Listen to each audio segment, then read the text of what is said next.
vamos abrir a Bíblia no Salmo 84, um dos meus salmos preferidos, o Salmo 84.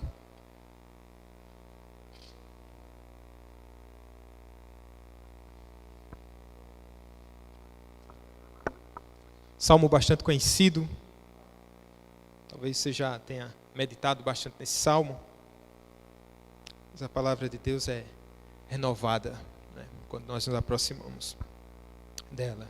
Salmo 84, vamos ler esses 12 versos que compõem este salmo. Você que está na sua casa, pegue sua Bíblia, também vamos ler e meditar nesse texto. Diz assim a palavra de Deus: Quão amáveis são os teus tabernáculos, Senhor dos exércitos! A minha alma suspira e desfalece pelos átrios do Senhor. O meu coração e a minha carne exultam pelo Deus vivo. O pardal encontrou casa, e a andorinha ninho para si, onde acolhe os seus filhotes. Eu, os teus altares, Senhor dos exércitos, Rei meu e Deus meu. Bem-aventurados que habitam em tua casa, louvam-te perpetuamente. Bem-aventurado o homem cuja força está em ti, em cujo coração se encontram os caminhos aplanados, o qual, passando pelo vale árido, faz dele um manancial, de bênçãos o cobre a primeira chuva. Eles vão indo de força em força, e cada um deles aparece diante de Deus em Sião. Senhor Deus dos exércitos, escuta minha oração. Presta ouvidos, ó Deus de Jacó. Olha, ó Deus, escudo nosso, e contempla o rosto do teu ungido, pois um dia nos teus átrios vale mais que 1000. Prefiro estar à porta da casa do meu Deus, a permanecer nas tendas da perversidade. Porque o Senhor Deus é sol e escudo, o Senhor dá graça e glória, e nenhum bem sonega aos que andam retamente. Ó Senhor dos exércitos, feliz o homem que em ti confia. Vamos orar? Somos felizes, ó Pai, estamos na Tua presença, na Tua casa, cultuando ao Senhor, alegres pela sorte que tem mudado o Teu agir em nosso favor, podemos notar de maneira muito clara, e rogamos, Senhor Deus, que essa palavra encontre lugar no nosso coração, fortalecendo, abençoando, trazendo renovo.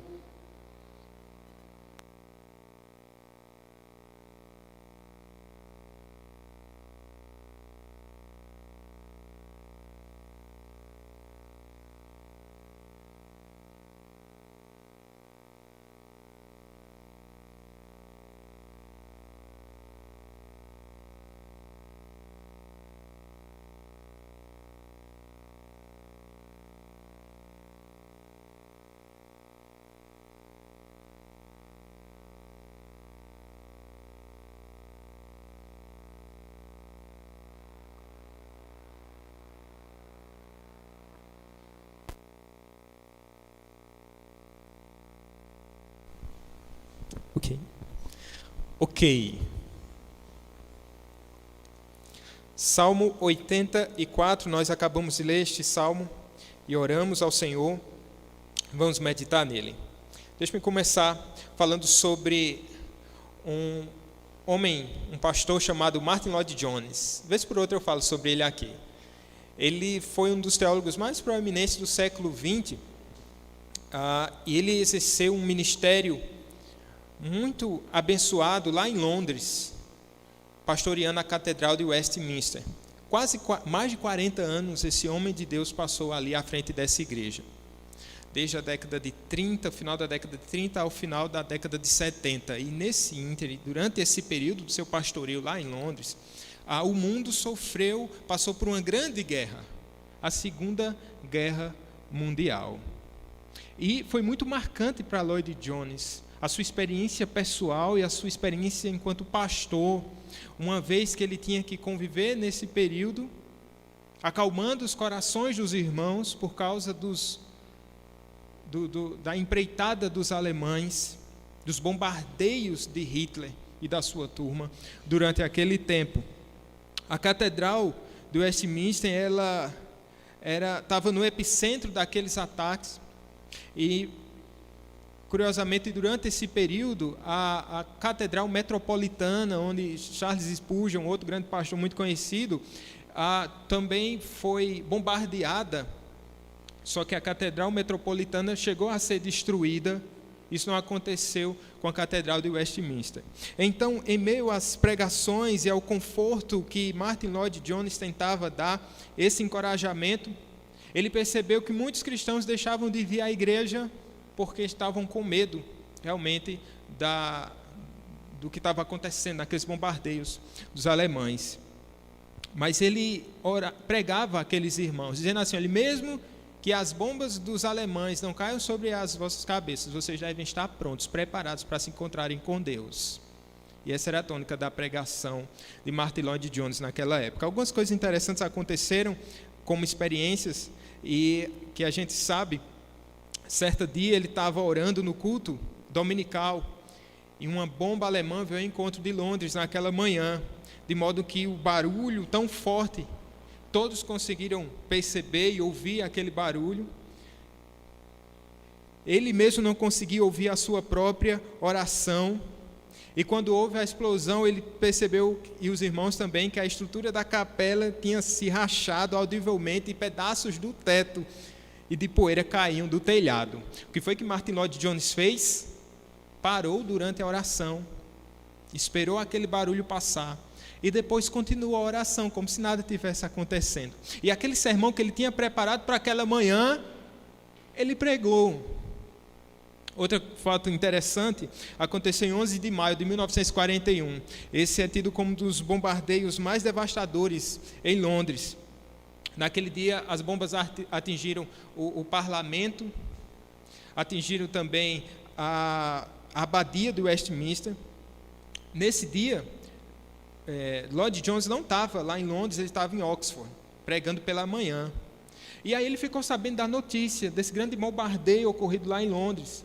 E ali aqueles irmãos de Oxford diziam assim: não vá para lá hoje, você pode dormir aqui, depois você retorna para a cidade. Ele disse: não, eu voltarei para Londres. E ele voltou naquele dia e à noite estava lá pregando o evangelho como ele costumava fazer.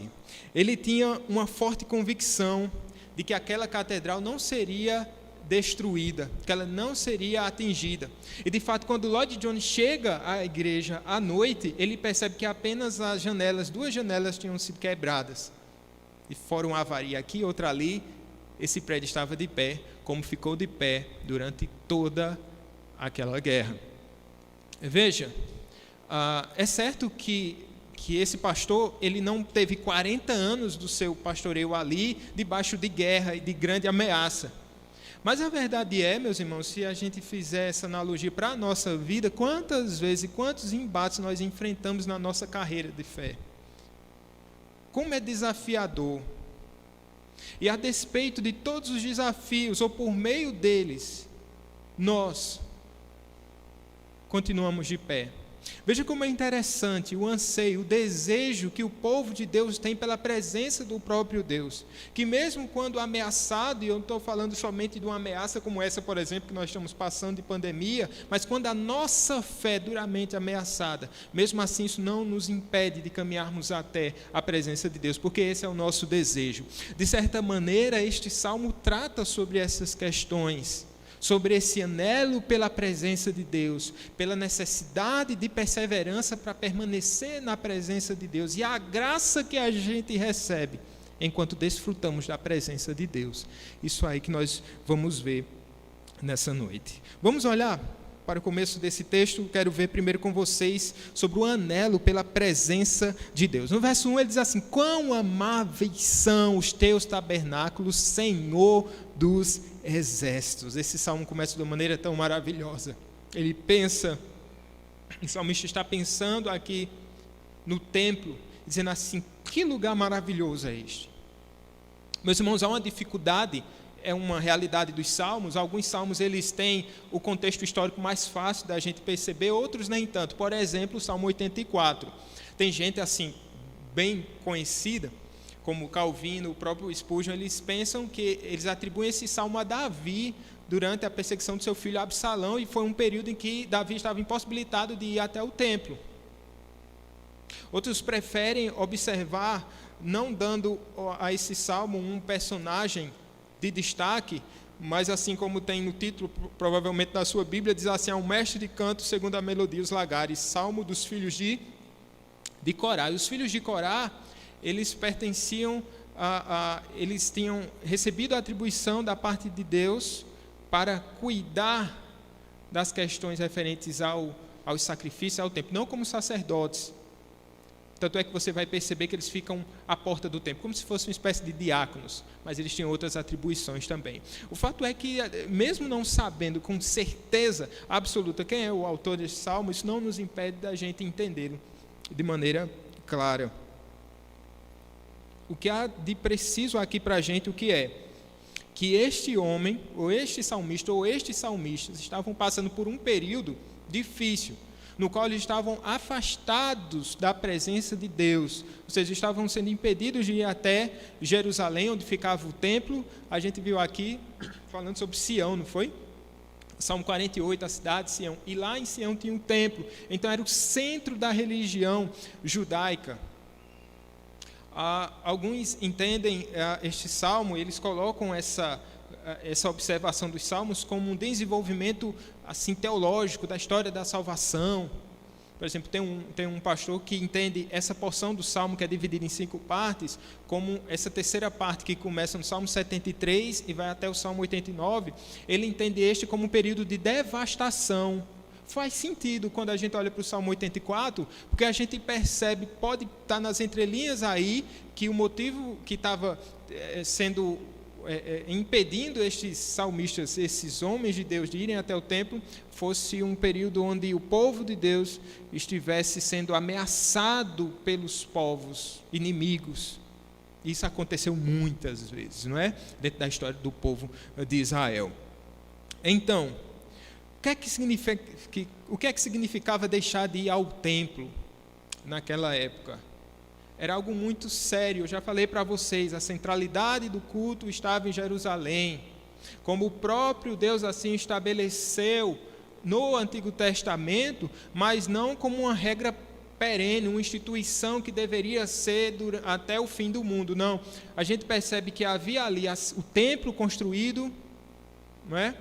Havia o tabernáculo, depois houve a construção do templo, todos os povos ao redor de Jerusalém iam cultuar, ou iam oferecer os seus sacrifícios ali por meio dos sacerdotes, iam ali para Jerusalém. Então, estar impedido de ir a Jerusalém tinha algo muito sério, porque era o lugar onde Deus escolhera para se revelar ao povo de Deus. Uma vez que eles não iam até o lugar de adoração, eles estavam como se afastados temporariamente, pelo menos, do melhor da presença de Deus, digamos assim, da revelação mais especial para a época. Então era algo muito sério, muito importante para a vida dele. Então o salmista aqui está com aquela saudade do templo. Quão amáveis são os teus tabernáculos, Senhor dos Exércitos. Talvez a saudade que bateu no seu coração nesses dias, a saudade que tem batido no coração de muitos crentes durante essa época, durante esse tempo, ou até antes mesmo desse período de pandemia. Quantos irmãos estão impedidos de irem à igreja porque estão cuidando de parentes enfermos,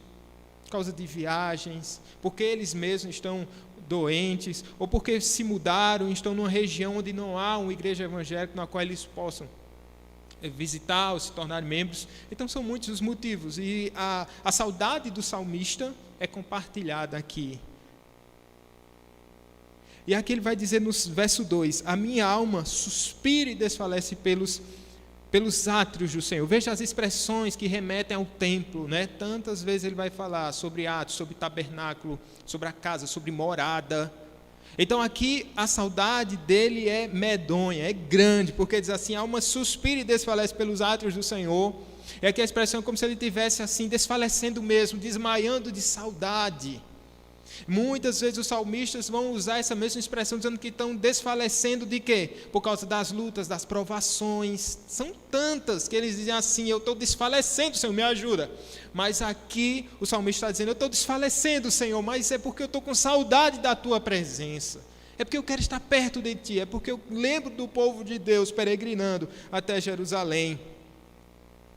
Aí ele diz assim, desfalece pelos átrios do Senhor.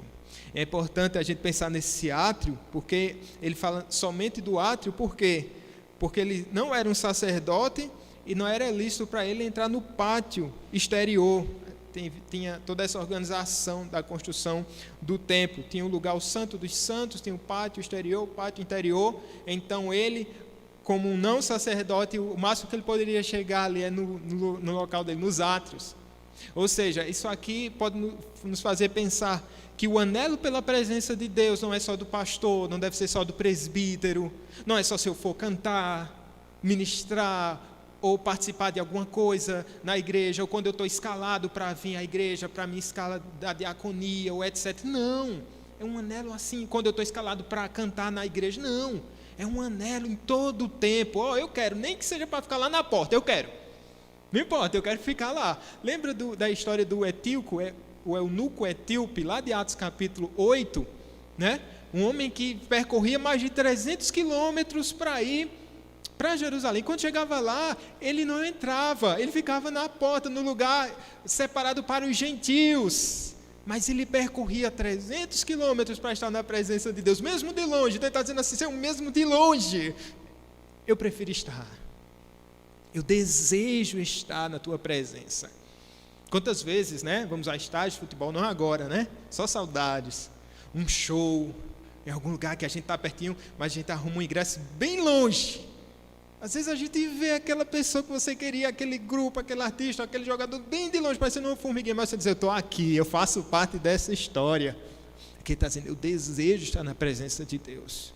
Não importa quão longe, eu quero estar perto. Mas sabemos, irmãos, que independente da posição dos dons, para que o Senhor te chamou, todos nós estamos perto da presença de Deus. Que lindo! Por meio do Senhor Jesus Cristo. Coisa maravilhosa. Aqui a gente pode pensar nessa própria estrutura, Martin Lloyd Jones está dizendo, uma área lá que foi destruída, área política, um prédio lá de Londres, e a gente pode pensar que tinha um caminho interessante, não é? Dentro da própria estrutura desse prédio. A gente tem um palácio de banco, eu esqueci agora, mas enfim. Tem uma estrutura onde havia um caminho direto à presença do rei. Lobby. Lembra da expressão lobista dentro da política? Que lobista é alguém que tem favores especiais e que força a barra, não é? Se a gente pegar isso fora desse contexto político, é alguém que tem acesso direto à presença do rei. O parlamento é composto assim, tem duas áreas e tem um acesso, corredor que vai direto para a presença do rei. Meu irmão, hoje não importa quem você é, todos nós temos acesso à presença do rei. Assim, eu quero estar na tua casa, Senhor. Por quê? Porque o pardal encontrou casa, verso 3. A andorinha ninho para si, onde acolhe os seus filhotes. Eu, os teus altares, Senhor dos exércitos, Rei meu e Deus meu. Eu só quero estar no templo. Ele lembra dos passarinhos que estão ocupando ali sem pagar aluguel e tendo o privilégio de estar na casa do Senhor diuturnamente, um privilégio que eles não tinham na época. Eles, passarinhos, estão junto ao altar. Ele diz assim, eu quero me aninhar junto a ti, junto à tua presença, porque estar na tua presença é como estar na presença do grande rei, e tu és esse grande rei, como ele mesmo vai ressaltar aí. Eu, os teus altares, Senhor dos exércitos, Rei meu e Deus meu. Qual a conclusão que o salmista chega? No verso 4 ele diz assim, bem-aventurado os que habitam em tua casa, porque eles louvam-te perpetuamente. Bem-aventurado, feliz. A gente vai falar mais para frente sobre essa expressão, mas nos cabe dizer por hora. O salmista chega a essa conclusão, que feliz é aquele que habita na casa de Deus, porque ele pode louvar o nome do Senhor perpetuamente. Vimos aqui, domingo passado, sobre a história de Neemias, o grande avivamento na sua época. Vimos quando o pastor Flauber falou que durante aquele momento de quebrantamento, eles passaram 6 horas no mínimo ali na presença de Deus, 3 horas ouvindo a palavra, 3 horas em oração. Veja, de fato, nós temos essa esse louvor perpétuo em nossos lábios, mesmo impedidos por hora de vir à igreja por um motivo ou por outro, um motivo maior, outro menor. O fato é que nós temos essa possibilidade de estar na presença de Deus. Nada nos afasta, nada pode nos separar da presença do Senhor Deus. A presença de Deus, a gente pode pensar e perguntar a nós mesmos: continua sendo uma grande alegria para nós? Continua? Será que esse tempo que nos impede, que nós estamos impedidos, pelo menos, de lotar essa igreja, de vir sem máscara, a minha vontade é essa, né? Botar álcool em gel para lá. Mas será que isso está fazendo o nosso coração esfriar, meus irmãos? Por exemplo, nós temos aqui uma lotação de 40 lugares. Você pode não vir à igreja por questão de proteção à sua saúde. Mas e se você deixa de vir à igreja, mas vai para outros lugares onde você nem precisaria ir? Alguma coisa pode soar estranho. É claro, irmãos, não estou forçando a barra aqui, mas algo que a gente precisa sondar o nosso próprio coração. Será que é uma escolha seletiva? Para alguns lugares eu posso ir, ou para outros não posso ir? Então é necessário que a gente julgue o nosso próprio coração, porque a gente pode estar entrando num esfriamento. Alguns mais otimistas dizem que isso pode ser um tempo de avivamento. Eu creio e oro por isso, mas tenhamos cuidado para que isso não seja um tempo de esfriamento na fé. Nosso coração precisa estar aquecido, buscar a presença de Deus. Aqui no templo é importante também. Graças a Deus você orou para a igreja abrir. Amém. Mas cadê tu? Venha. Olha o que o salmista diz, no mesmo espírito, no Salmo 42. Como suspira a corça pelas correntes das águas, assim por ti, ó Deus, suspira a minha alma. A minha alma tem sede de Deus, o Deus vivo. Quando irei e me verei na presença de Deus?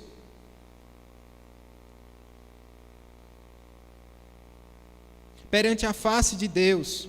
As minhas lágrimas têm sido meu alimento dia e noite, enquanto me dizem continuamente: o teu Deus onde está? Lembro-me destas coisas, e dentro de mim se me derrama a alma, de como passava eu com a multidão do povo e os guiava em procissão à casa de Deus, entre os gritos de alegria e louvor, multidão em festa. Esse é um anelo, o anseio do coração do salmista lá no Salmo 42. Minha alma suspira por ti, ó Deus, assim como a corça pelas correntes das águas, como anda o nosso coração. Há uma tendência, irmãos, de um esfriamento. Por isso o nosso coração precisa estar sempre sendo aquecido. E a igreja, glória a Deus, funciona também, Deus usa também para isso, né? Aquecer o outro coração. Um coração em chamas faz o outro também pegar fogo. E assim na igreja, você está friozinho, mas tem outro irmão assim com o coração bem aquecido. E aí Deus vai aquecendo o coração do povo de Deus. Há um anelo, um desejo pela presença de Deus. Um segundo ponto é a perseverança para buscar a presença de Deus. E aqui há uma figura, a gente pode traçar uma ideia de alguém que está peregrinando, indo para o templo. De certa forma, isso, uma imagem semelhante pode estar sendo descrita agora. No verso 5 diz assim: bem-aventurado o homem cuja força está em ti. Estou no Salmo 84 de novo, ok? Bem-aventurado o homem cuja força está em ti, em cujo coração se encontram os caminhos aplanados. Essa expressão aqui, cujo coração se encontram os caminhos aplanados. Em algumas traduções, e a gente pode perceber que a ideia aqui é de alguém que é peregrino de coração. Alguém que não somente caminha com seus pés para a casa de Deus, mas alguém que permanece com o seu coração diante da presença do Senhor. Esse alguém, esse homem bem-aventurado, perceba que ele caminha na força do Senhor. Ele diz assim: feliz é o homem cuja força está em ti, no Senhor. e a força que nós precisamos para continuar na presença de Deus. E aqui nós não podemos pensar somente nesse culto, nesse ajuntamento solene, público, mas na nossa vida como um todo, porque nós bem sabemos que a ideia de culto, ela tem esse desdobrar no culto solene, mas ele tem uma verdade mais profunda, que é a vida como um culto diante da presença de Deus. E é preciso andar, mas como? Na força do Senhor. A gente é muito inocente, que a gente fica pensando, olha, se tudo der certo, eu vou para a igreja. Se tudo der certo, eu vou fazer a devocional com os meninos lá em casa, ou com a esposa. Se tudo der certo, eu vou fazer o meu momento de oração. Nem sempre as coisas dão certo, não é verdade? É um dia ruim, é um dia ocupado, e às vezes a gente fica como se fosse aquela turma e diz assim, se alguma coisa der errado mesmo, para eu poder ter uma justificativa diante de Deus. Sabe, é que nem aluno ruim, que ele estava pensando nisso, conversando nessa semana com o irmão da igreja, e aí que nem aquele aluno ruim que ele fica pensando assim, eita, será que algum professor ficou doente? Se o professor ficou doente para não ter aula, você não pensa isso não, né, João? Por favor. E aqui na igreja é muito ruim, né? Você pode pensar, se o pastor ficar doente, tem 2. E se tiver, tem mais, gente, tá bom? Tem Tiel, presbítero Edivan. Se tiver mais doente, vem André. Mas sabe, pessoal, o fato é que o clima raramente vai estar favorável para você buscar a Deus. E Raquel sabe, às vezes lá em casa é assim, eu tenho que chegar e do nada eu disse, eu tenho que estudar, eu tenho que fazer isso, eu fazer aquilo, eu chego na sala, surpreendo todo mundo com violão e com as bíblias, recolho os celulares, desligo a TV, eu deixo a atividade para depois, ou a leitura de livro para depois, assim, é agora, vamos? Tem que ser assim, porque o clima não vai estar favorável. E é um grande desafio, mas é na força que o Senhor te dá, meu irmão. O caminho é desafiador. Olha o que diz o verso 6. Esse peregrino, o qual passando pelo vale árido, faz dele um manancial, de bênçãos o cobre a primeira chuva. Vale árido, algumas traduções dizem vale de Baca, que remete a lágrimas. Alguns dizem que era uma planta comum da época, que criava aquela, eu vou usar uma expressão comum, aquela aguinha.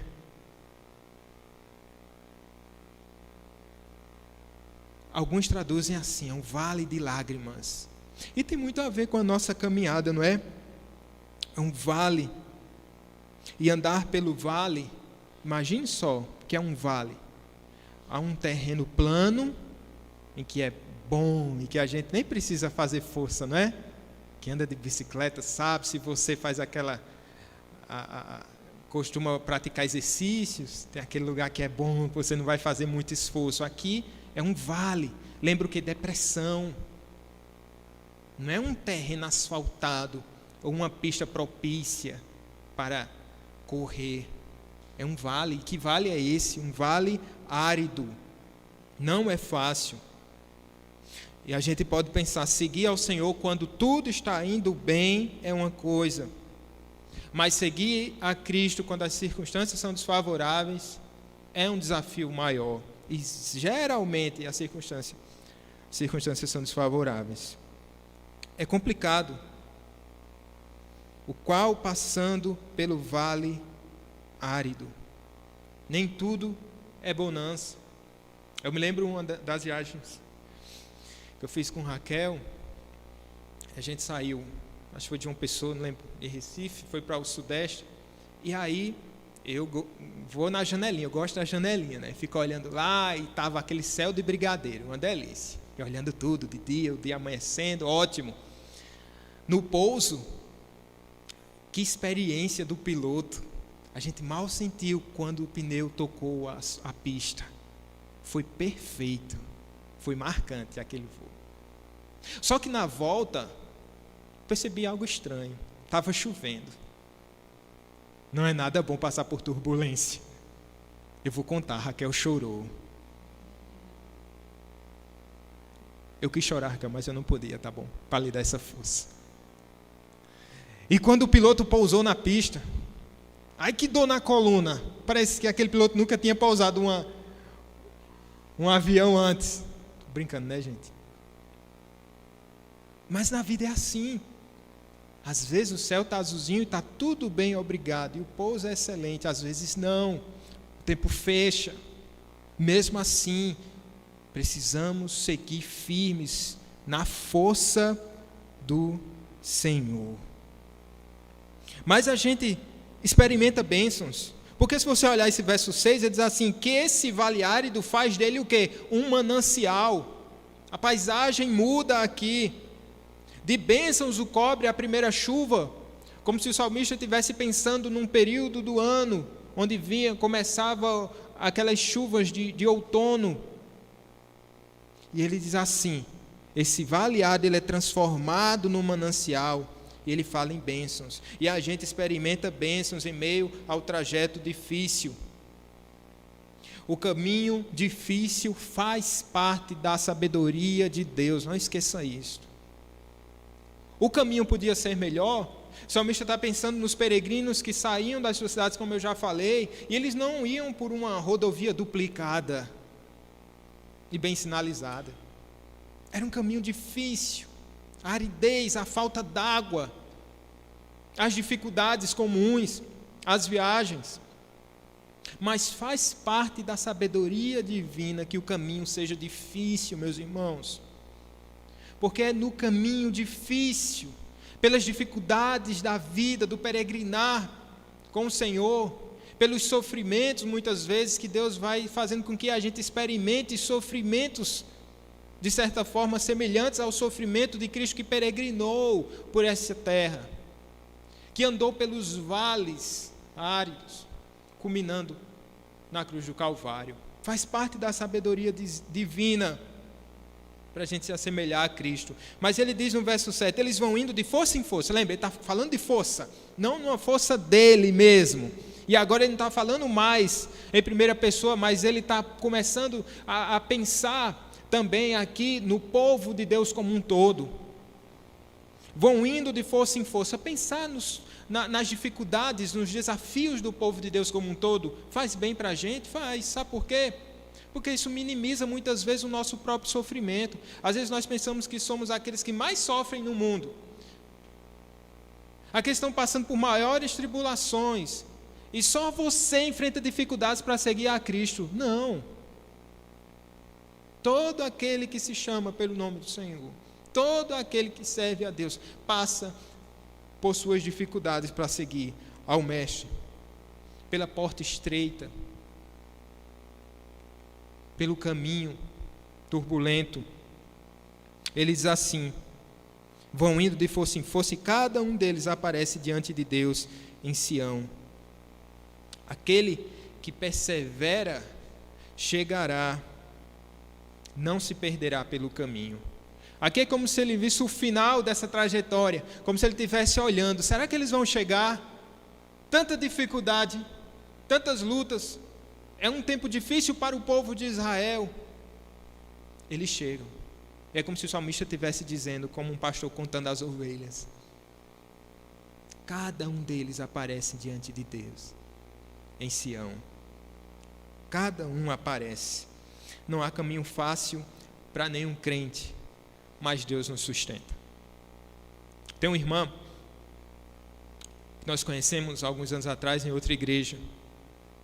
Eu me lembro que essa irmã ela tinha sérios problemas de locomoção. Ela tinha problema nas duas pernas, fora outros problemas de saúde. Numa certa idade já na velhice. E ela morava a mais ou menos quase 2 quilômetros de distância da igreja. E na época eu me lembro que não tinha carro, eu passava por ela de moto com Raquel e ela já estava indo para a igreja. Não tinha quem a ajudasse. ela, amparada por suas muletas, ela caminhava lentamente, quase tropeçando, e muitas vezes nós ouvimos relatos de que ela tinha caído pelo caminho. Quando podíamos ajudar, nós ajudávamos, mas nem sempre a gente podia ajudar, mas ela não esperava ninguém bater à sua porta dizendo, vamos para a igreja. E num trajeto que uma pessoa normalmente faria em 10 minutos, ela demorava em torno de 50 minutos a 1 hora. Ela saiu 1 hora antes para ir para a igreja. Chegava lá cansadinha, mas sentava e cultuava ao Senhor Deus com grande alegria. Há dificuldades nessa caminhada, mas cada um deles aparece diante de Deus em Sião. Eles vão indo de força em força. Veja, o caminho parece solitário para a gente. Em muitos momentos nós sentimos que a nossa caminhada, as nossas lutas são desfrutadas assim, compartilhadas só entre nós e o Senhor, não é? O salmista diz, cada um deles aparece diante de Deus em Sião. Nem sempre pelo mesmo caminho, mas eles aparecem diante de Deus em Sião. O caminho que eu traço para vir para a igreja não é o caminho, eu ia dizer André, mas é mais ou menos o mesmo, né André?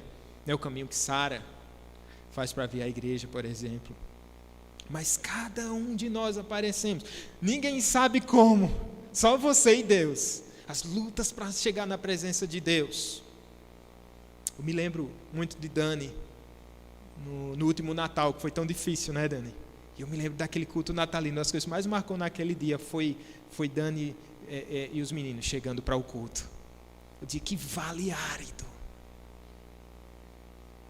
Mas eles chegaram e vieram pela força do Senhor. Cada um aparece.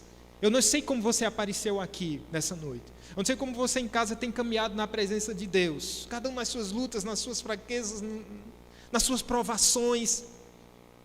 Mas você chega diante de Deus em Sião. É obra de quem, meus irmãos? Do Todo-Poderoso. O Senhor dos Exércitos. É uma expressão que ele vai repetir várias vezes aqui. O Senhor dos Exércitos. O Senhor que tem domínio nos céus. Mas que tem poder e exerce esse poder na terra. Que bênção. Que bênção. O anelo pela presença de Deus. Fica claro aqui, né? A perseverança para estar na presença de Deus é necessário também. E no último ponto, meus irmãos, eu gostaria de ver sobre a graça desfrutada na presença de Deus. Olha o verso 8. Senhor Deus dos exércitos, escuta minha oração, presta ouvidos, ó Deus de Jacó. E no verso 9, ele diz, olha, ó Deus, escudo nosso, e contempla o rosto do teu ungido. O desfrutar da graça de Deus é saber que você pode orar, e aqui é uma oração, um clamor ao Deus dos exércitos. O salmista sabe que pode ser ouvido por Deus. Muito provavelmente ele está pensando ou numa dificuldade particular, pessoal, ou então no próprio estado da nação de Israel. Por isso ele clama ao Senhor, muda a nossa sorte, ó Deus. Ele não somente sabe que pode orar, mas ele sabe como orar. Nós precisamos aprender a orar. Olha como o salmista nos ensina a orar. Qual o conteúdo dessa oração, gente? Ele diz assim, tu és o Deus dos exércitos, tudo o Senhor pode. Tu és o Deus de Jacó, o Deus dos fracos, do teu povinho que o Senhor escolheu.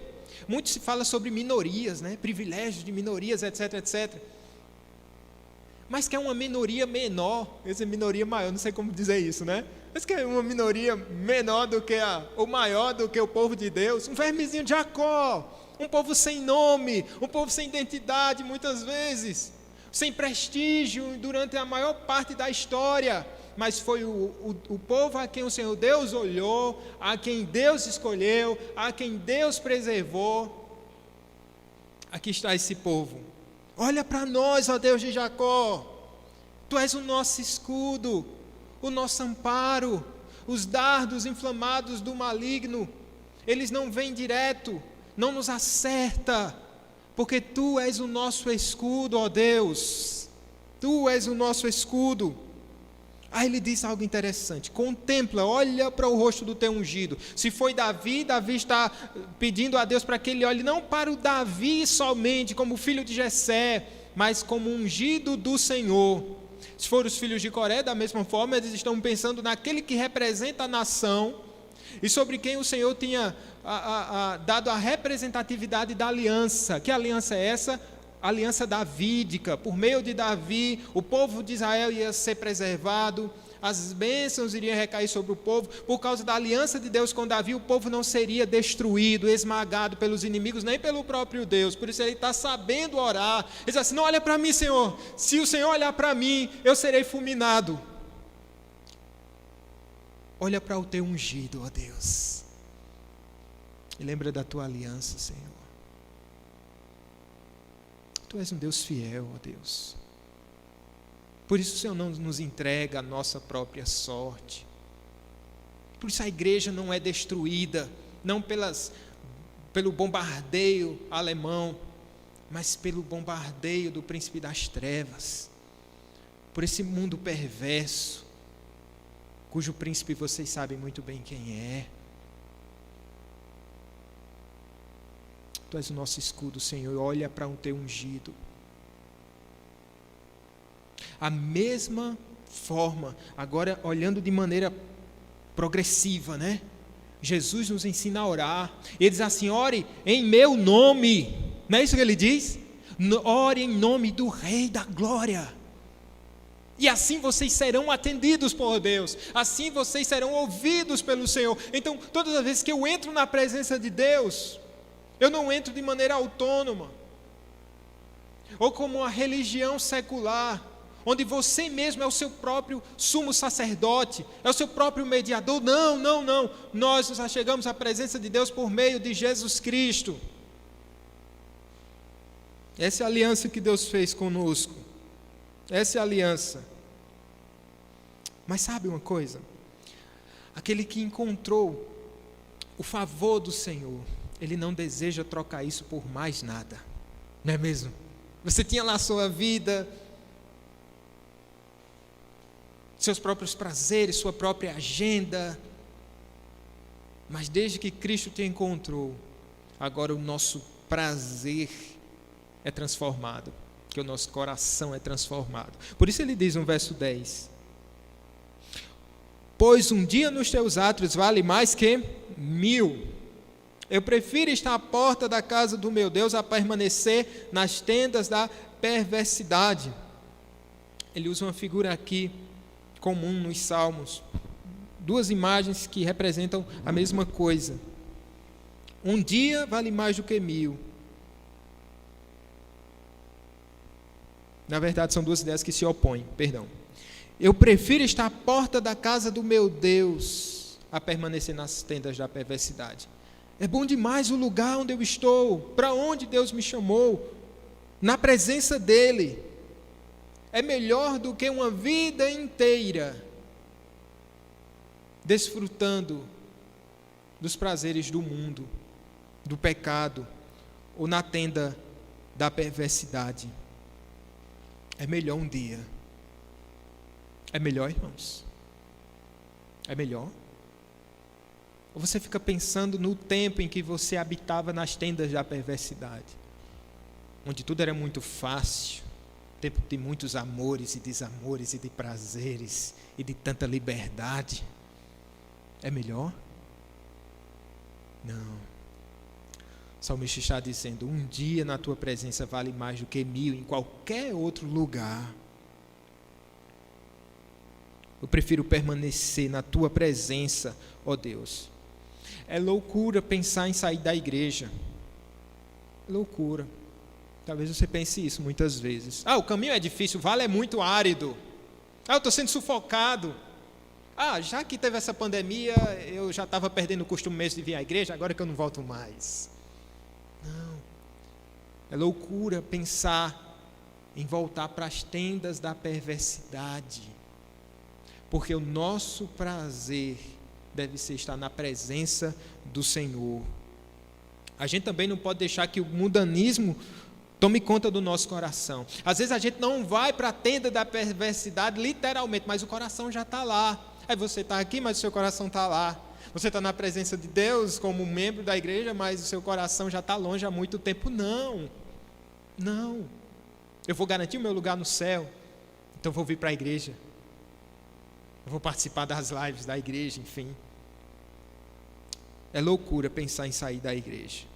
Na verdade, eu quero dizer, é loucura pensar em se afastar da presença do Senhor Deus. Repense isso. Quanto prejuízo há para aqueles que deixam a presença do Senhor Deus? Tudo que o servo de Deus precisa, ele encontra na presença do Altíssimo. Olha o outro verso, verso 11. Ele diz assim: porque o Senhor Deus é o quê? Ele é sol e escudo. O Senhor dá graça e glória, e nenhum bem sonega aos que andam retamente.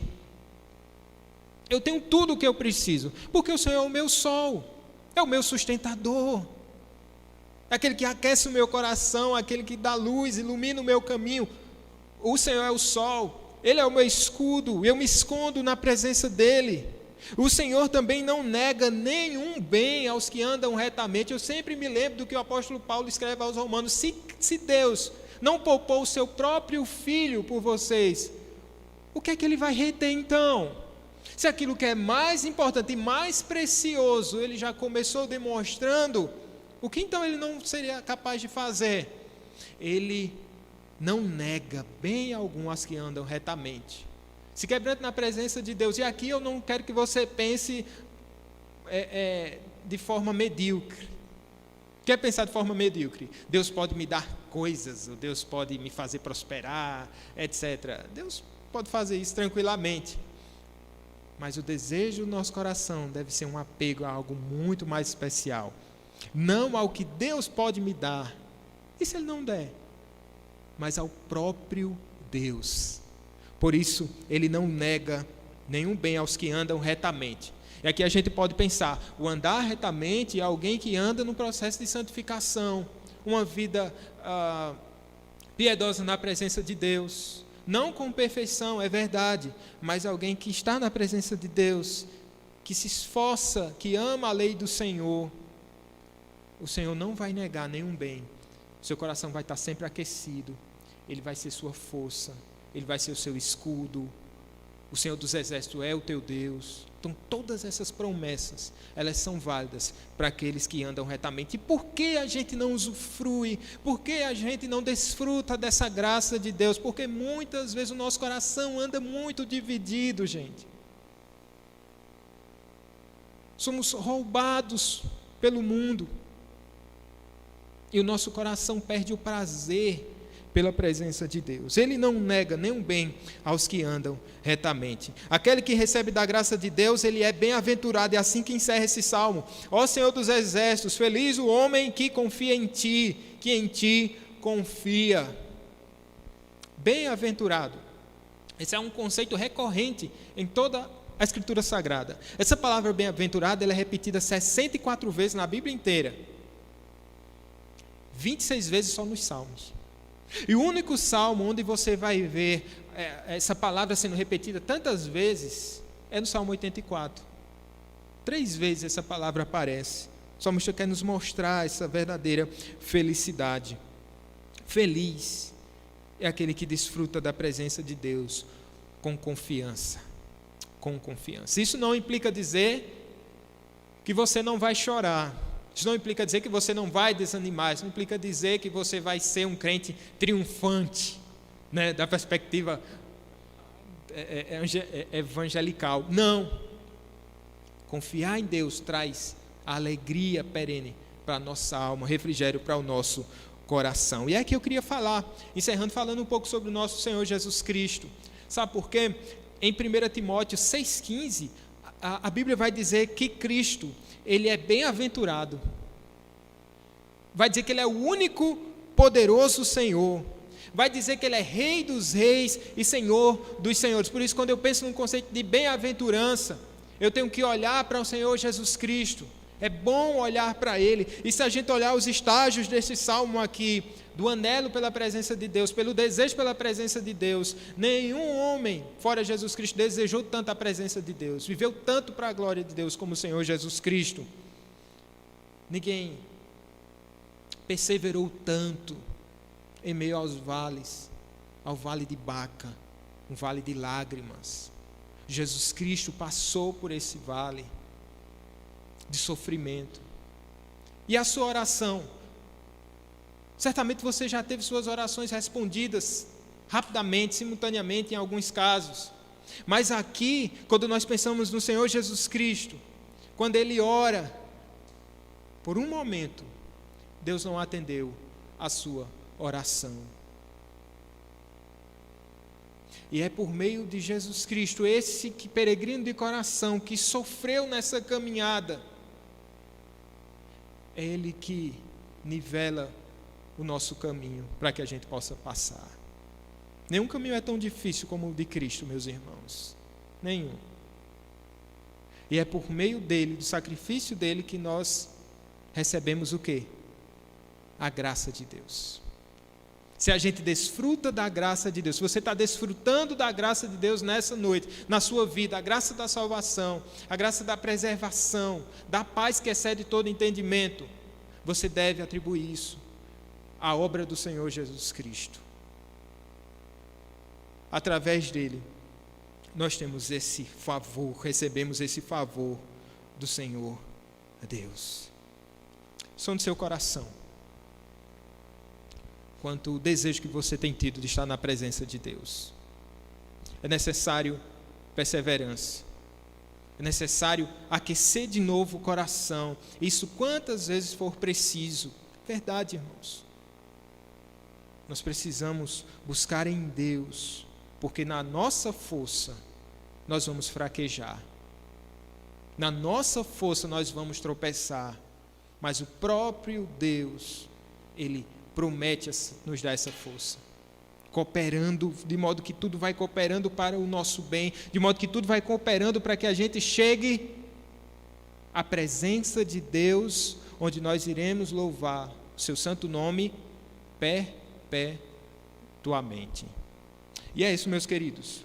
Vamos orar nesse momento, agradecendo ao Senhor pela sua presença e pedindo que Ele aqueça o nosso coração. Só uma última citação aqui, do Salmo 73, o Salmo de Asaf.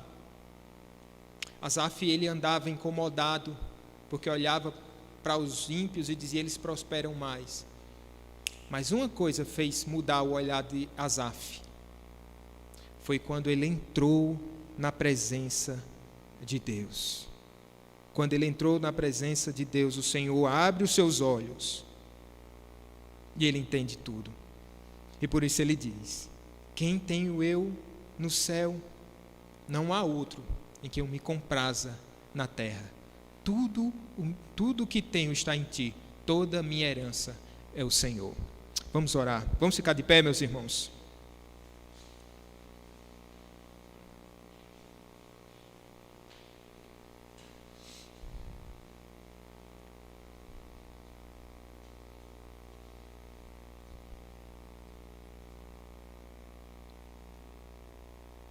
Não sei como anda seu coração. Você que está na sua casa também, nessa noite. Talvez desanimado. Talvez perdeu o entusiasmo. Se perdeu no caminho até Sião. Talvez buscando a Deus ainda, mas tropeçando tantas vezes. Ou pensando em desistir dessa caminhada. Olhe para a obra de Cristo. O Senhor é poderoso para te guardar. O Senhor é poderoso para fazer com que você apareça diante dele em Sião. Essa é a promessa e a obra bendita do nosso Salvador. Glória ao teu nome, Senhor. Teus tabernáculos são tão amáveis, quão amáveis são, Senhor. Nosso Cristo, como Ele é belo. Olhamos para Jesus nessa noite. Aquele que tabernaculou entre nós, vimos a sua glória, como somos satisfeitos em Cristo nosso Senhor. E seguimos os seus passos, ó Deus. Nas suas lágrimas, Senhor, nós fomos consolados.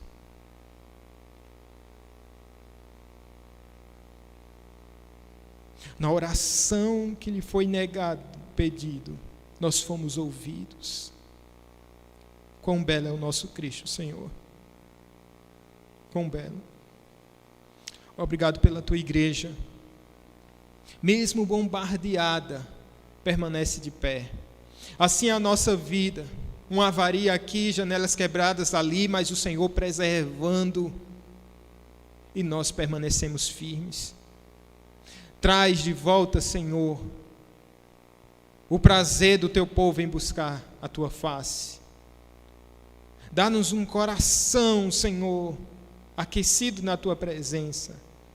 Faz com que a gente diga que nem o salmista, Senhor: eu estou prestes a desmaiar porque eu preciso da tua presença. E a gente precisa ficar assim, ó Deus, quando pararmos de orar por algum motivo, quando pararmos de ler a palavra por algum motivo, por não poder vir à igreja, nosso coração deve ficar assim sempre. Ó Deus, o meu coração deseja a tua presença. De modo que eu preciso parar tudo que estou fazendo, eu preciso orar. Eu preciso ouvir a tua voz, ó Deus. Tua voz que aquece o nosso coração. Vem aquecer-nos, ó Pai, mais uma vez.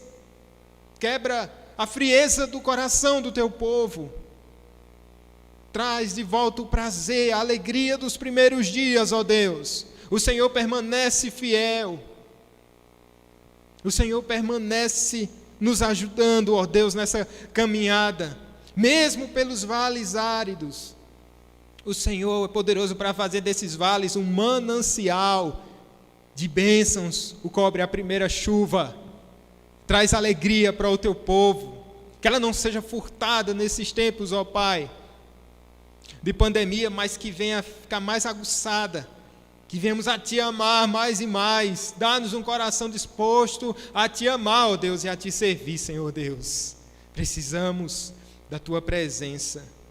Precisamos de Ti, ó Deus amado. Precisamos de Ti.